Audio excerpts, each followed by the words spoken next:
Petrus mengatakan, orang ini, guru-guru palsu ini, mereka sudah mengenal, perhatikan ya, pengenalan mereka akan Tuhan dan Juru Selamat kita Yesus Kristus. Kalau Bapak Ibu membuka Yohanes 17 ayat yang ketiga, ini berkali-kali saya katakan, hidup kekal adalah mengenal satu-satunya Allah yang benar dan mengenal Yesus Kristus yang diutus oleh Allah. Maka pengenalan akan Kristus itu adalah bukti dari hidup yang kekal. Bukti bahwa seseorang itu sudah diselamatkan. Tapi Bapak Ibu coba perhatikan di tempat ini. Guru-guru palsu ini dikatakan pengenalan mereka akan Kristus. Ya sudah melepaskan mereka dari kecemaran-kecemaran dunia. Tapi ternyata mereka balik lagi. Mereka kembali lagi. Ini apa? Ini adalah satu dosa yang dipandang sangat berat di dalam Alkitab. Bapak Ibu, Petrus mengatakan di dalam bagian ini lebih baik mereka nggak pernah tahu yang benar. Lebih baik mereka tidak pernah mendengarkan Injil. Lebih baik mereka tidak pernah mengerti Kristus, tidak pernah mengenal Kristus daripada ini terjadi pada mereka. Bapak Ibu jangan pikir saya sudah mengenal Kristus, saya aman. Bapak Ibu, saya beritahu melalui ayat ini, orang-orang yang mengaku diri mengenal Kristus adalah orang-orang yang paling bahaya. Dalam situasi yang paling bahaya. Kenapa bahaya?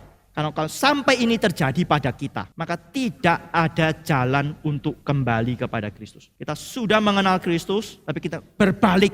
Dalam ayat yang pertama tadi dikatakan menyangkal penguasa yang telah menebus mereka. Ini berbalik lagi, meninggalkan Kristus. Saya beritahu, sudah berbalik meninggalkan Kristus, tidak mungkin ada jalan kembali kepada Kristus. Ketika mereka berbalik dari Kristus, itu nasib mereka diputuskan. Nasib mereka sudah ditentukan. Mereka pasti dibinasakan. Saya mengajak Bapak Ibu untuk melihat dua bagian Alkitab ditulis oleh dua orang yang lain. Maka bukan cuma Petrus menulis bagian ini, tapi ada dua orang yang lain yang menulis tentang hal yang sama. Maka kita bisa melihat ini betul-betul satu peringatan yang penting bagi kita. Yang pertama adalah surat Yudas. Saya sudah pernah katakan bahwa 2 Petrus itu banyak kemiripan dengan surat Yudas. Sekarang Bapak Ibu buka surat Yudas ayat 4.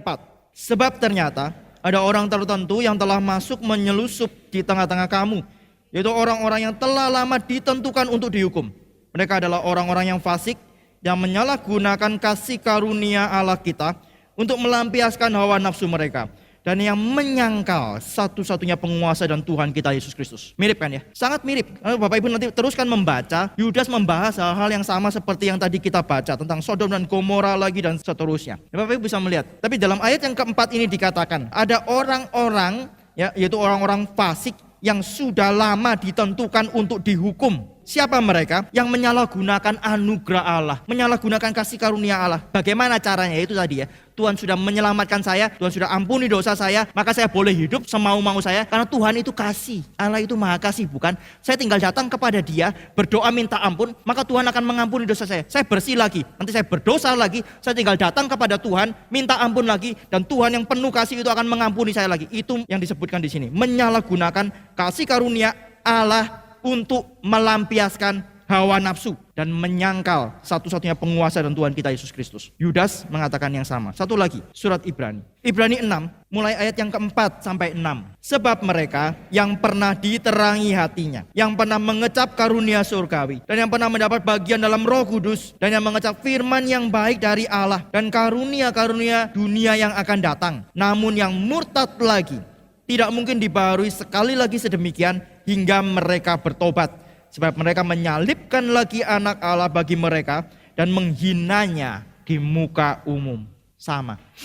Tidak mungkin kembali lagi. Tidak mungkin bertobat lagi. Karena mereka sudah menghina Kristus di muka umum. Mereka menyangkal penguasa yang telah menebus mereka. Bapak Ibu, ini bukan untuk orang Kristen yang sejati. Ini adalah untuk orang-orang Kristen yang palsu. Tapi ini bukan sembarang orang Kristen yang palsu. Ini adalah khusus untuk sekelompok orang yang sudah betul-betul tahu kebenaran, tapi hatinya sebenarnya tidak pernah diubah oleh kebenaran itu. Hidupnya sebenarnya tidak pernah diubah oleh kebenaran itu. Ini orang bahkan guru. Bapak Ibu kalau tahu di dalam jemaat mula-mula tidak gampang untuk menjadi guru. Sekarang gereja gampang sekali kan ya. Lihat orang berbakat sedikit dilibatkan dalam pelayanan. Lihat orang rajin sedikit langsung diminta pelayanan. Betul kan ya? Itu yang terjadi sekarang dengan gereja. Tetapi pada waktu itu tidak. Kalau bisa menjadi guru, itu artinya sungguh-sungguh dikenali oleh jemaat. Dikenali oleh hamba-hamba Tuhan. Ini adalah orang yang mengerti firman. Kalau tidak mengerti firman tidak mungkin bisa menjadi guru. Menjadi guru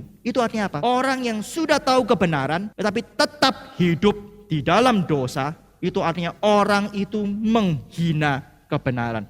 Orang itu menghujat kemuliaan Orang itu menyangkal Kristus yang dikatakan sudah menebus mereka. Kristus tidak benar-benar menebus mereka. Mereka kira Kristus menebus mereka. Mereka kira mereka sudah diselamatkan, tetapi ternyata tidak.